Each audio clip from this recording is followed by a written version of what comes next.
Estamos aqui no Copacabana Palace, minha entrevistada desta noite é a Tânia Zaguri, escritora, educadora, filósofa, né, Tânia? E a gente estava falando sobre as gerações. X e Y. X e Y, que você falou. A X é a geração... É a chamada geração perdida, mas é importante saber que eles não estão perdidos, não. Não perderam nada, né? Eles aproveitaram, não precisaram criar tanta coisa, mas aprofundaram as grandes mudanças que aconteceram com os baby boomers. Tá, e agora a outra geração. Aí a Y.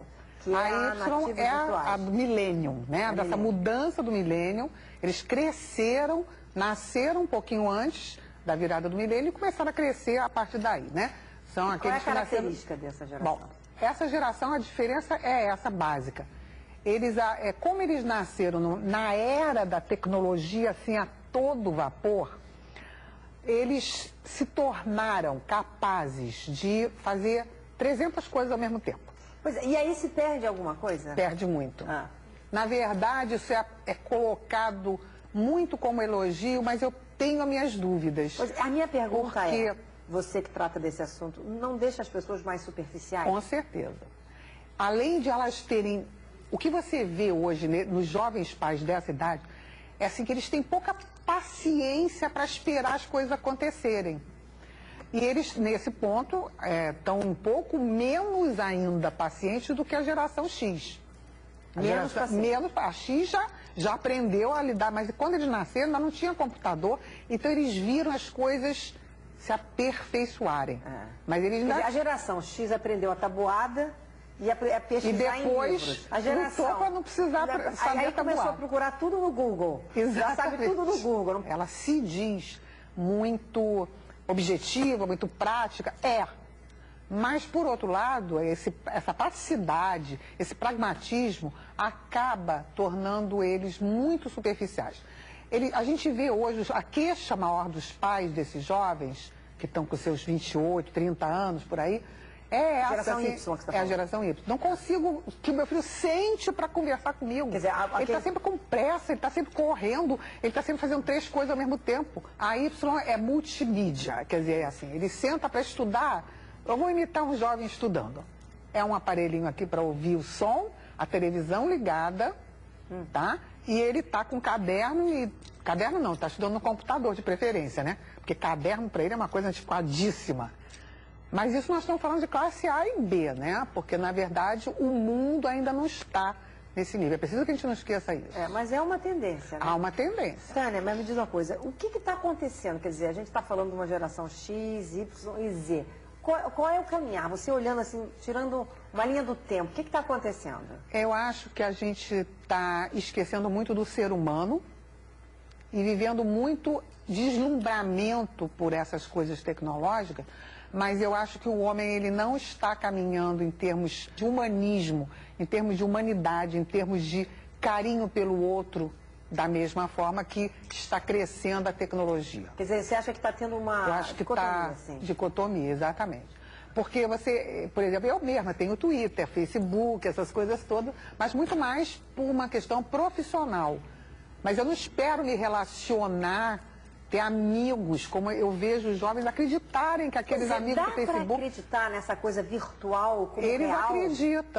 Eles acreditam até que aconteça alguma coisa de ruim, né? Então eles se entregam muito, e aí entra aquela coisa de se dar valor a ser célebre hoje, né? A ser famoso, que todo mundo quer os seus 15 minutos de fama, nem que seja aparecer com um cartaz no jogo assim, estou na Globo. Você vê isso.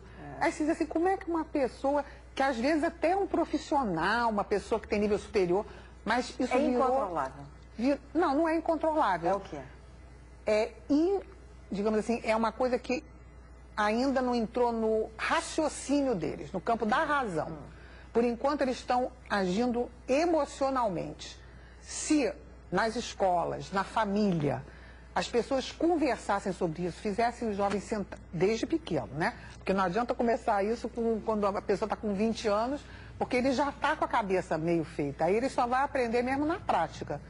Como eu já vi jovens que desnudavam a sua vida, né, nesses sites de relacionamento, acreditavam que aquilo era amizade, e aí depois, de repente, alguém fala uma coisa e vira vira uma baixaria que você não acredita.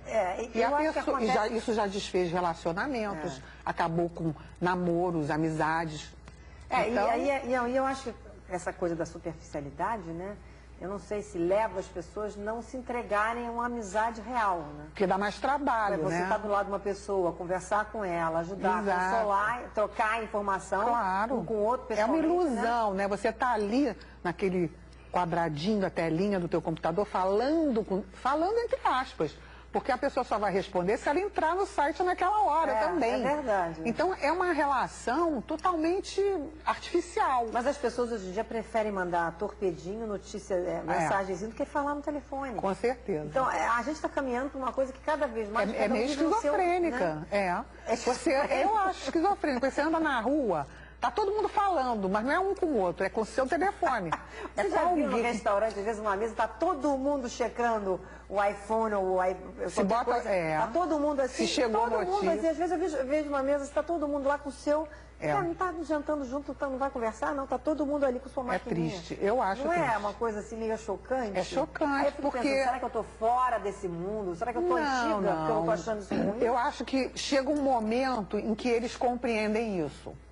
Eu só fico preocupada que alguns não cheguem... A esse momento, né? A esse momento, porque não tenha, assim, oportunidade de discutir com alguém, porque precisa ter alguém para disparar esse... Vamos pensar.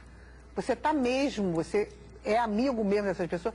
Agora, eu acho que aos poucos eles acabam chegando, mas é mais na maturidade. Lá para os 30 e poucos anos, depois, de repente... a pessoa começa a pensar, né? Aquilo começa a ficar vazio, né? E a pessoa começa a querer ter filhos, querer ter uma relação mais estável. Exatamente. Agora, falando sobre essa questão, eu também acho que no seu livro você fala sobre você educa... Antigamente as pessoas educavam uma pessoa para ser um cidadão, tal, para estar aqui no mundo. Ainda tem gente que faz isso, Ainda tem gente, né? Tudo bem. Mas hoje em dia, vamos dizer, os casais jovens querem muito que o filho seja feliz. Até que ponto isso está certo ou está errado? Você tem que educar o seu filho para ser feliz ou você tem que educar o seu filho para ser um cidadão do mundo? Eu acho que não tem dúvida nenhuma. Você tem que educar seu filho para ser um cidadão do mundo, né? Do seu país e do mundo. Do mundo, tá. Isso inclui a felicidade. Por quê? Porque ser um cidadão significa ser produtivo, ter uma profissão, respeitar o outro. E quando você pensar no outro, não é só pensar em si, né? Então você começa a se tornar uma pessoa bonita, uma pessoa interiormente rica. E isso é que te traz a felicidade, tá? Mesmo que você receba uma injustiça ou outra, o teu eu te basta, porque ele é um eu rico, um eu que realiza. Você não vive só para si, você vive para si, mas também para a sociedade, para o outro, né?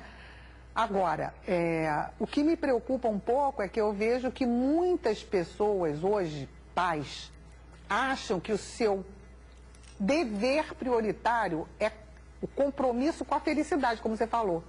Mas isso é muito produto dessa geração. E o que é essa concepção de felicidade? É achar, de uma forma totalmente ilusória, a meu ver, que você é responsável pela felicidade de alguém. Ninguém é responsável pela felicidade de alguém. Exatamente, é uma ilusão total. Você pode ser responsável pela sua felicidade, quando muito. Porque existem eventos na nossa vida que nos tornam infelizes, mas que não dependia só da gente, né? É uma pessoa querida que falece, alguém que te deixa, que você gostava e não queria que te deixasse, é uma amizade que se rompe, tem coisas na vida que você vai ter que enfrentar. E quando você cria uma criança para ser feliz, como se fosse seu único objetivo de pai e mãe, você acaba só dando coisas, né? Porque como é que você faz alguém? Por isso que a capa do livro Limite Sem Trauma... deixa eu mostrar aqui, ó. A capa desse outro livro dela. As carinhas da criança triste embaixo de limites e alegre embaixo de Sem Trauma, é justamente para mostrar isso. Que quando você diz não para uma criança agora, ela vai chorar, vai espernear, e o pai que está enganado sobre seu projeto de vida enquanto pai, quer dizer, eu tenho que fazer meu filho feliz, não vai querer fazer isso, porque ele acha que ele não está fazendo a criança feliz. Então ele não consegue dizer não. Aí ele vai fazendo todas as vontades. O problema é que essa é a pior maneira de fazer alguém feliz no futuro. Porque nunca vai estar feliz. Nunca, porque não é todo mundo que vai ficar fazendo a vontade dele, não. É verdade. Tânia, a gente vai ter que ir para o intervalo, mas vamos voltar na nossa conversa aqui, que está ótimo. Voltamos já com a Tânia Zaguria aqui no Copacabana Palace. Voltamos aqui com a escritora, filósofa, educadora Tânia Zaguria aqui no Copacabana Palace. Tânia, a gente estava falando sobre essa questão de ser permissivo. No fundo das contas, no final das contas é isso, né? Tem muito pai que acha que dando tudo que o filho quer, muitas vezes porque não teve na sua própria infância, muitas vezes porque lutou muito para conseguir o que ele tem, ele acha que ele está comprando a felicidade do filho. Garantindo, né? É o maior engano? É o maior engano e o que é pior, esse é um caminho bem rapidinho para você produzir infelicidade a médio prazo, porque enquanto o papai e mamãe estão cercando a criança desses amores e desses prazeres e dessas compras, né, digamos assim, porque você compra coisas, vai dando, até você pode ter essa ilusão, mas isso vai durar até que idade? Até ela entrar na escola, que é o primeiro momento em que a criança sai do âmbito da instituição família e vai para uma instituição estruturada, que não é o playground ou a pracinha, mas uma instituição onde ele vai todo dia, em que ele vai conviver com outras pessoas, e aí ele vai encontrar outras crianças. As crianças outras não vão ser o papai e a mamãe, então não vão fazer tudo o que ele quer. Aí começa, briga, se atraca, vai levar a primeira dentada, vai dar a primeira dentada, vai bater, vai apanhar. Quer dizer, o melhor é ter o não dentro de casa, né? Então, para saber até como agir, né? Exatamente, porque você vai ensinando a criança a tolerar frustrações. Quando você diz para o seu filho, meu filho, você gostou desse brinquedo? Que legal, mas eu vou te dar no Natal. Ou então, vou te dar no teu aniversário. Ou vou te dar, sei lá, numa outra ocasião. Ou é caro, não vou te dar agora, só quando puder. Então, não, isso é muito legal, mas agora papai, eu acho até didaticamente importante a gente, uma vez ou outra, fazer isso. Isso é muito bonito, mas não é para comprar agora, porque é muito caro. Foi o Freud que disse que é muito importante a criança aprender a tolerar frustrações, porque a vida é feita de frustrações diárias. Se não fosse assim, né, como é que todos nós íamos ficar em casa chorando, né? E como é que se traduz isso? Operacionalizando isso para a família? É dar limite. Tânia, nessa questão toda de não dar limites, eu queria colocar um problema que a gente tem visto muito agora nas escolas, né? A questão do bullying, né? Até uma palavra importada dos Estados Unidos, que é essa agressividade que às vezes se explode em cima de um aluno ou outro nas escolas. Como é que você vê o bullying, então, nas escolas? Bom, o bullying eu vejo, primeiro, como um fenômeno que sempre existiu. É importante que a gente diga isso para os pais não acharem que o mundo está piorando, que o mundo está sem jeito. Tinha outro nome, de repente. Na verdade, isso sempre existiu, porque, na verdade, sim, o que eu quero dizer é que a criança ainda não aprendeu a conviver socialmente, né? Essa criança que persegue outra, é claro que não é uma atitude, digamos, normal de todas as crianças.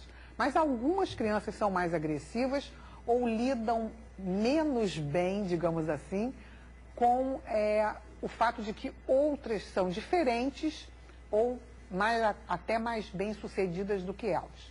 E elas passam, então, a agredir essa criança.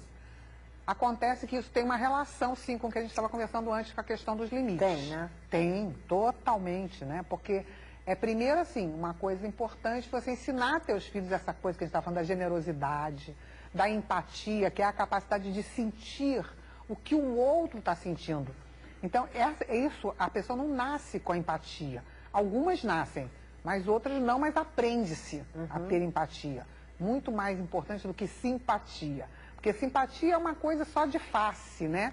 De ser agradável, de ser, enfim, receptivo, facialmente falando. Mas o empático não. O empático é a pessoa que é capaz de sentir o que você está sentindo. Se você está triste, ela é capaz de imaginar como ela se sentiria nessa situação.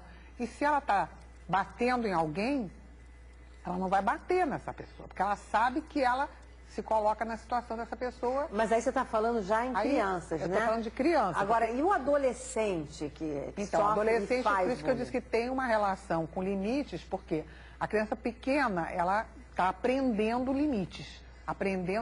Os limites são as regras de convivência social. É assim que eu defino limites.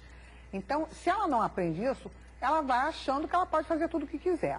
Então, digamos que agregando a isso exista uma pessoa que tem características de que não tem muitos amigos, que é o característico da pessoa que agride, o agressor do bullying em geral, é uma pessoa que tem poucos amigos, que não é a mais querida da turma, que não é aquela que chega, todo mundo vai correndo, mas chegou a fulana. Então ela tem inveja, ela tem competição com essa pessoa. Ou então ela quer se autoafirmar perante o grupo, então ela escolhe uma vítima. Essa vítima, em geral, é uma pessoa diferente do grupo. Ou é mais gordinha, ou é mais alta, ou usa óculos, ou exatamente. Orelha de abano, só essas coisas que acabam, né? Ou então é a turma predominantemente de pessoas negras, e aí tem uma que é menos mais clarinha, aí vira o saco de pancada, ou vice-versa.